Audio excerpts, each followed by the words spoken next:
Hey YouTube, Peterbilt Knife Guy. It's been a long time, but we're gonna take a look at a new knife for me, but it's been out for a while. This is the REIFF CIRCADIan. I've actually had it for a little bit, but we're gonna take a little bit of a deeper dive today.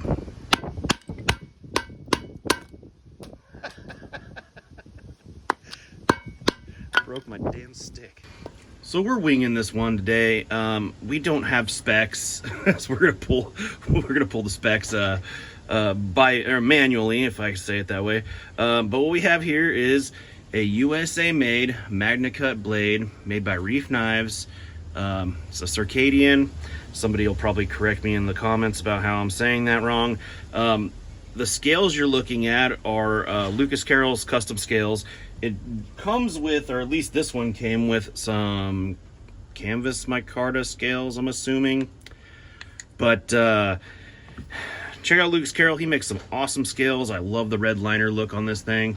And yeah, good texture. Even though these had pretty good texture too, just kind of makes the knife look better. I do like the black. It comes in, I believe, a badger claw leather sheath. Now this one's been modified because I was trying to make it work for me. It went in here and I think it went up a little bit further. Yeah, I tried to make it work. Problem is it just didn't have any retention. Of course, it's making me look, yeah, see, it'll fall right out, and I did not like that. Even though it was a pocket clip carry, it had a ulti clip. You go on here and you put it in your pocket. I didn't like that, so I made my own sheath for it, and I put this little side loop on here. I've never even carried it. I don't know why I did this, but I made this, thought it was cool. Pop rivets and sewed it and whatnot, but there's very, very good retention, and I don't know when I'm gonna wear it because I don't wear a freaking belt, but it needed a better sheath in my opinion. Which brings me to REIFF now does offer, I believe, Kydex versions of sheaths for these knives, because they did come out with a sheep's foot version, and I think the same sheath will fit this and the sheep's foot. I'll put a picture of it in here somewhere. Not of the sheath, of the knife itself. So yeah, not the sheath it came with, the sheath it came with.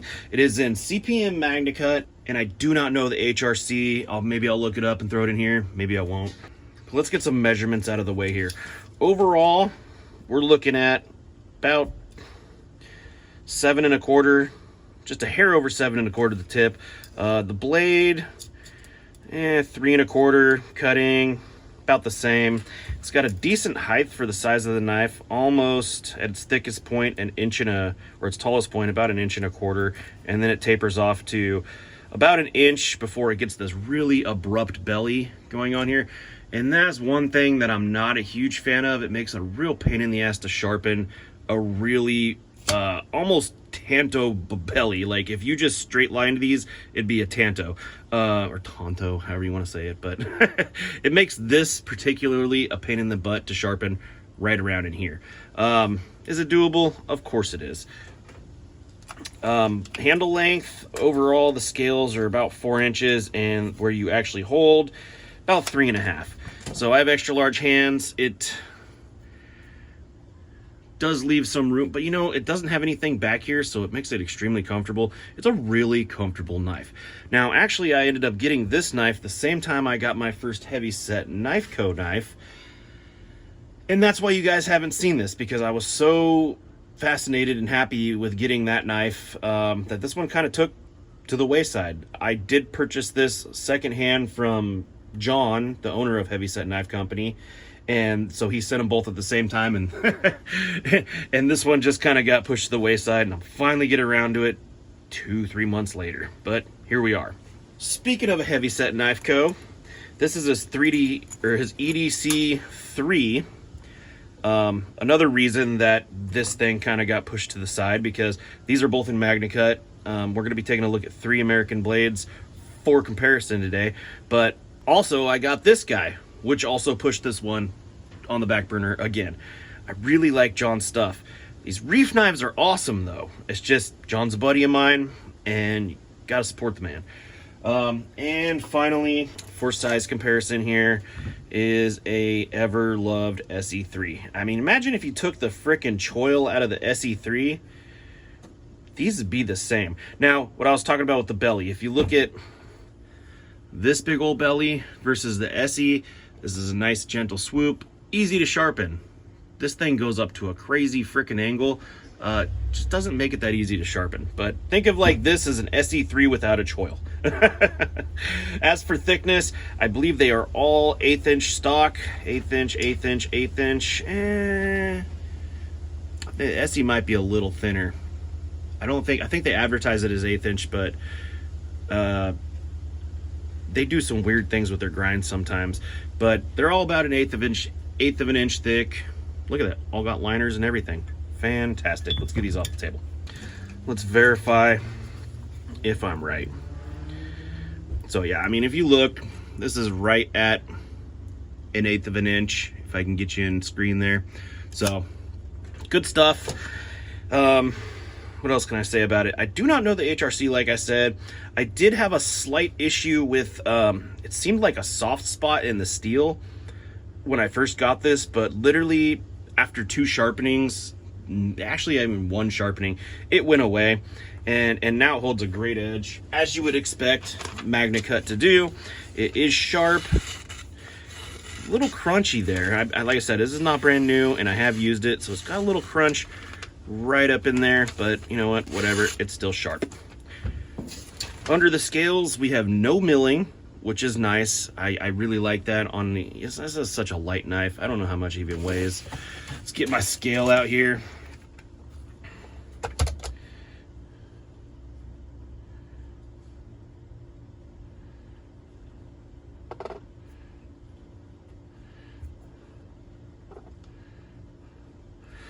.7 ounces with the lanyard on it, and with my sheath, let's just use their sheath. It's even a little bit lighter.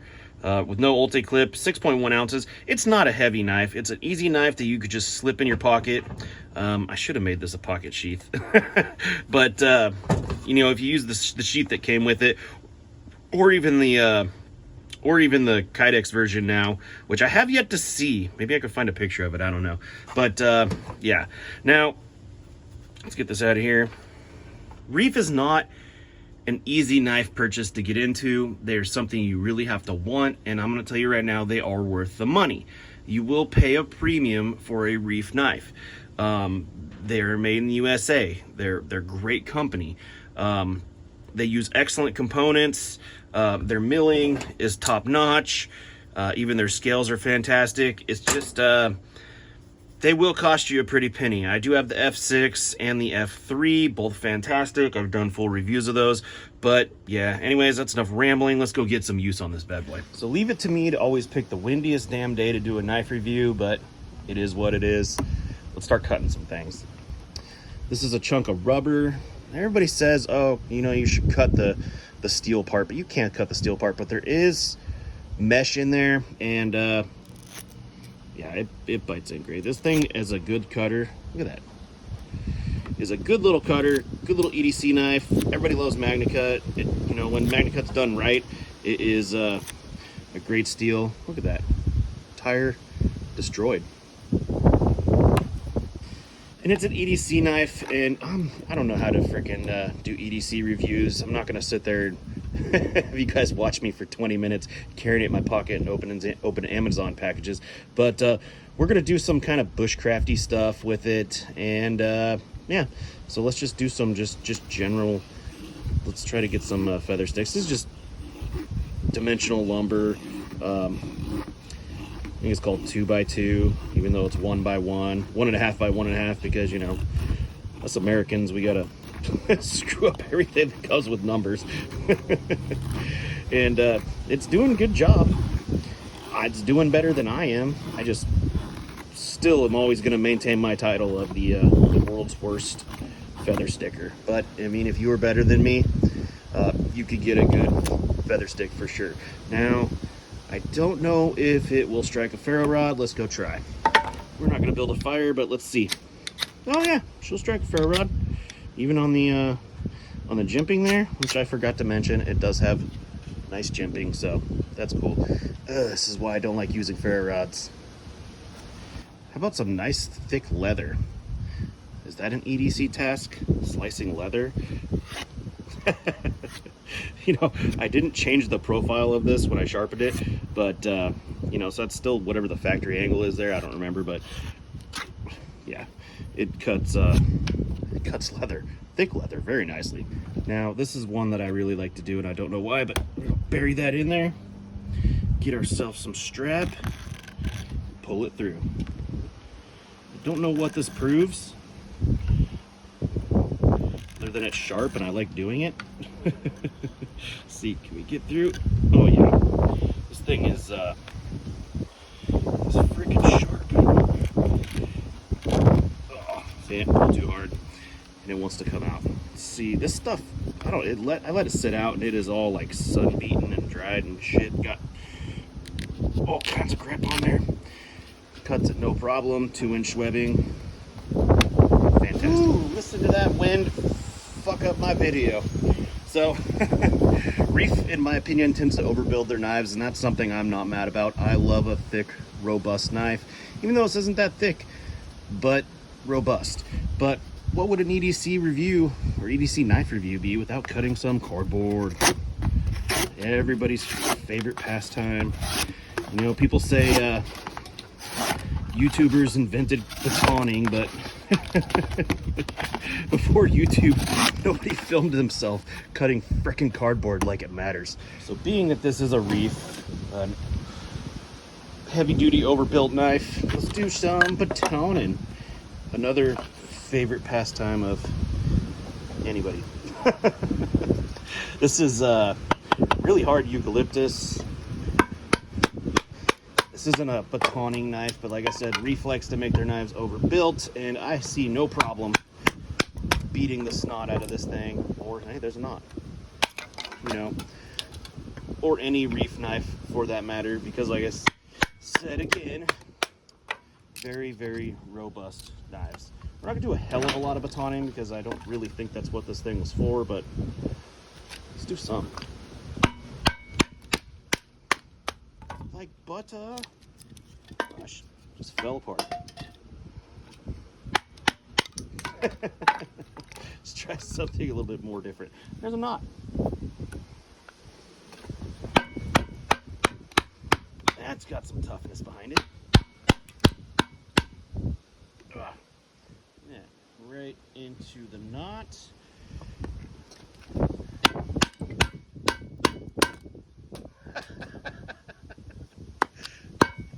Broke my damn stick. Like I said, she's a tough one. Yeah, it goes around. It's going around that knot. Can't believe I broke this damn stick. Let's get something more aggressive. Frickin' 2x4.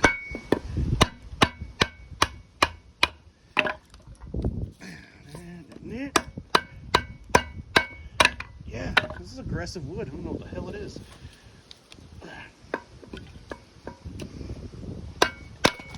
Bam!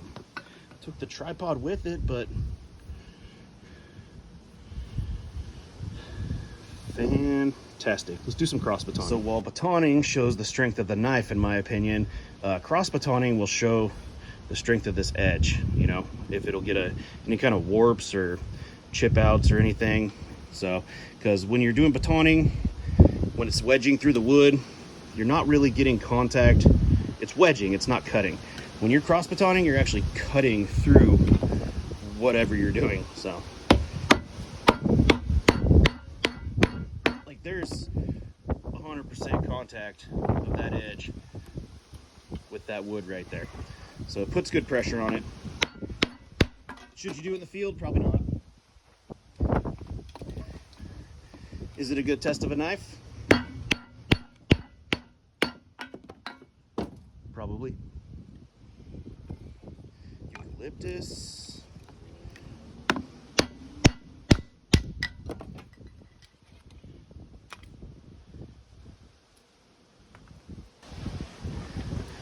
And let's go right through this chunky knot. Let's see how this heat treat is doing.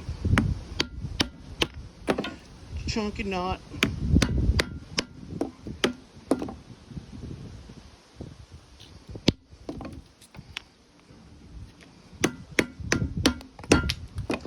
get a piece of paper.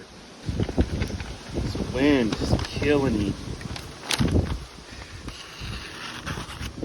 It hasn't changed from what it was. Fantastic. All right, we're back inside, out of the wind. You can see all the funk on that blade. Do one more little paper cut test. Yeah, it's still sharp. We didn't use it a hell of a lot, but we did cut some material that could have dulled that edge a little bit, and definitely could have done something to chip it out or make little shiny spots or anything. It looks like it's got a shiny spot, but it's not. It is just crap on there. So yeah, if you're looking for a little tough, robust, little EDC pocket knife, you don't have to pay a pretty penny for it, but if you're proud to buy something that's made in USA and support American companies, this is the one. It's a fantastic little ergonomic, no shock, I forgot to say that. Feels great in the hands. Little EDC, robust, outdoor fixed blade. Thanks for watching.